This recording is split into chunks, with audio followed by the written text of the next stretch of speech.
Good morning to all of you. आज की video में हम देखेंगे महावीर स्वामी के मुख्य उपदेश, जिन्हें त्रिरत्न के नाम से जाना जाता है। तो चलिए शुरू करते हैं। जैन धर्म के अनुसार मानव का मुख्य उद्देश्य, मतलब मनुष्य के जीवन का मुख्य उद्देश्य मोक्ष प्राप्त करना है, और इसे प्राप्त करने के लिए हमें त्रिरत्नों का पालन करना चाहिए। वो कौन से हैं? सम्यक दर्शन।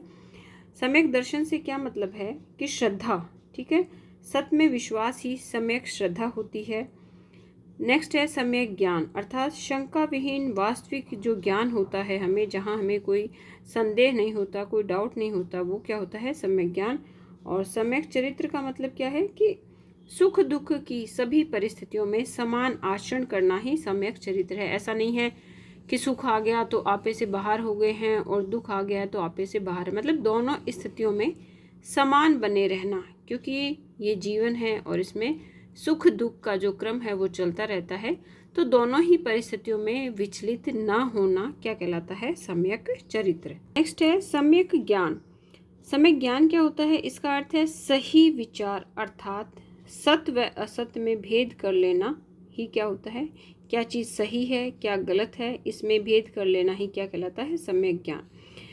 सम्यक ज्ञान जो है वो जैन धर्म के अनुसार 5 प्रकार का है, जो कि अब हम देखते हैं। इसमें फर्स्ट है मति ज्ञान। मति ज्ञान कौन सा होता है? इंद्रियों से प्राप्त होने वाला ज्ञान। नेक्स्ट है श्रुति ज्ञान, अर्थात सुनकर प्राप्त किया हुआ ज्ञान क्या कहलाता है? श्रुति ज्ञान। फिर अवधि ज्ञान, दूसरे देश या काल का ज्ञान क्या कहलाता है? अवधि ज्ञान। मनन पर्याय, अन्य व्यक्तियों के भावों और विचारों को जान लेने वाला ज्ञान कौन सा कहलाता है?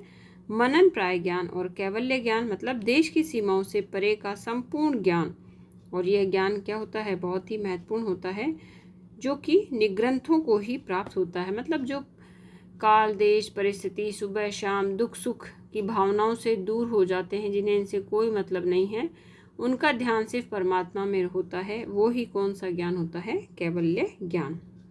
सम्यक चरित्र, इसका अर्थ सही काम अथवा सही आचरण है। इंद्रियां जीव के बाह्य उपकरण हैं और इनकी सहायता से बाह्य जगत की जानकारी प्राप्त होती है। बाह्य जगत के विषयों के प्रति मतलब समान भाव रखना ही क्या कहलाता है? सम्यक चरित्र कहलाता है, और इसे ही सम्यक आचरण भी कहा जाता है।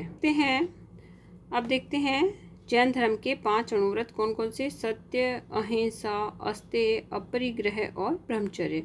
सत्य क्या होता है कि हमेशा सत्यवाणी बोलनी चाहिए, सच्चा बोलना चाहिए, झूठ वगैरह जो है वो नहीं करनी चाहिए। अहिंसा मतलब जीवों के प्रति हिंसा की भावना नहीं रखनी चाहिए।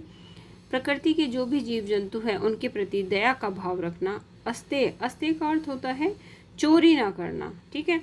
जैसे कि वर्तमान परिस्थितियाँ बनी हुई हैं, हर डिपार्टमेंट में हम जाएं, कहीं पर भी जाएं, चाहे हम खुद ही क्यों ना हो, कहीं ना कहीं जो है चोरी करने की आदतें लोगों की बन चुकी है। तो अस्तेय नहीं करना चाहिए, चोरी नहीं करनी चाहिए। अपरिग्रह इट मीन्स आवश्यकता से अधिक संग्रह नहीं करना चाहिए, है ना।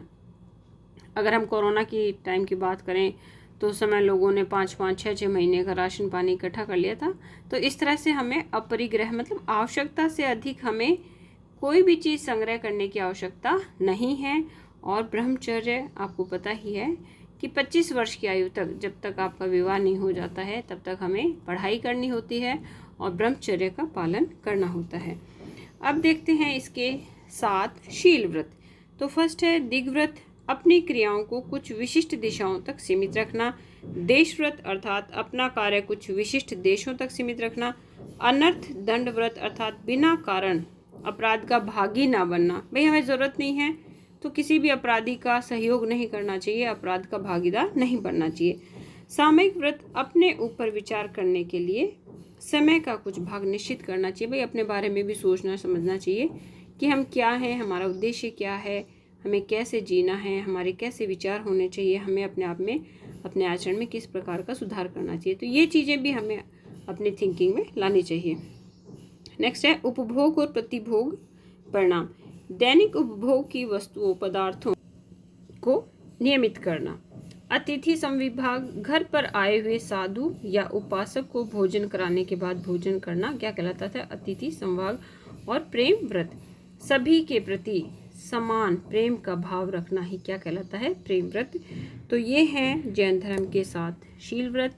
आज की वीडियो में फ्रेंड्स इतना ही। अगर आपको मेरा टॉपिक अच्छा लगा हो तो प्लीज़ मेरे चैनल को लाइक करें, शेयर करें, सब्सक्राइब करें। आप सभी का धन्यवाद।